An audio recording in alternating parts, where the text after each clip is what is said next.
Money work. El mundo quiere dinero.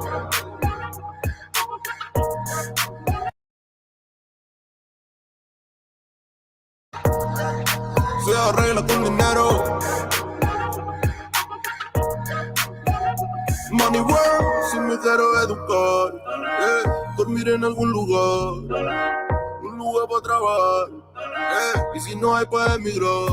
Todo money, money, todo el dinero. Solo un par de gente se lleva el putín entero. Money, money, pasa verdadero. Si tienes lo verde siempre llegará primero. Pero llegaremos antes o después. Solo a lo suyo, que Dios todo lo ve. Que por más que tarde lo veré caer. Somos más lo bueno y tenemos fe de dinero. Ya lo veré, no vendo mi alma, lo lograré. Seré el más grande, no olvidaré de dónde vengo ni cómo voy. Money work. El mundo quiere dinero. Money work. Se arregla con dinero. Con dinero.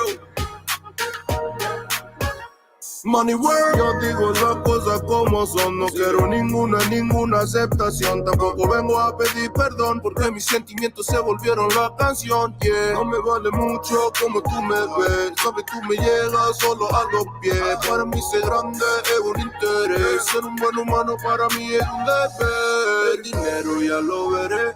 No vendo mi alma, lo lograré. Seré el más grande, no olvidaré de dónde vengo ni cómo voy. Money work. Yeah. El mundo quiere dinero. Yeah. Yeah. Money work. Se arregla con dinero. Yeah. Money work. Corazón, de corazón. La plata no te hace ser feliz. Yeah, de corazón, yeah. La plata no te hace ser feliz. Money work.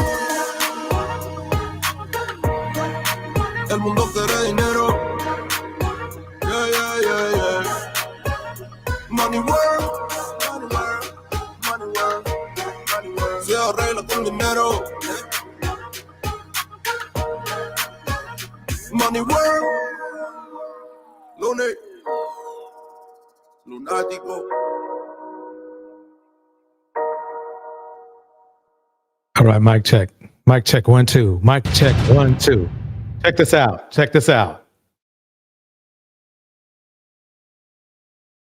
This is John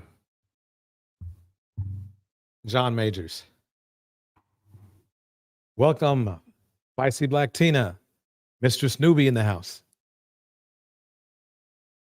Check this out.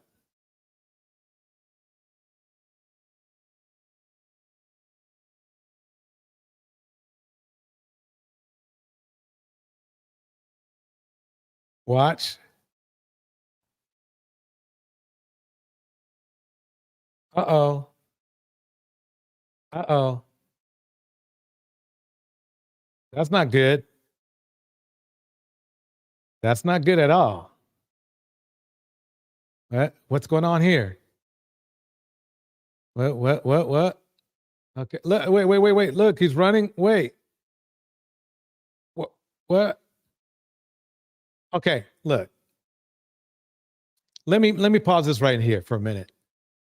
Oh, that ride looks cool. That actually looks a lot like what I got. Anyway, this is the thing that's interesting to me. Welcome, Gold Reflection. Let's ignore the whole case for a minute. And I swear to God, I heard from so many people, these men in the manosphere saying that, you know, shaming Black women, saying Black women are this or that and everything, you know, and high value man and all this kind of stuff. And I do believe John Majors qualifies as a high value man to a lot of people. I'm not going to say personally myself, I say whether he does or doesn't, that's not up to me.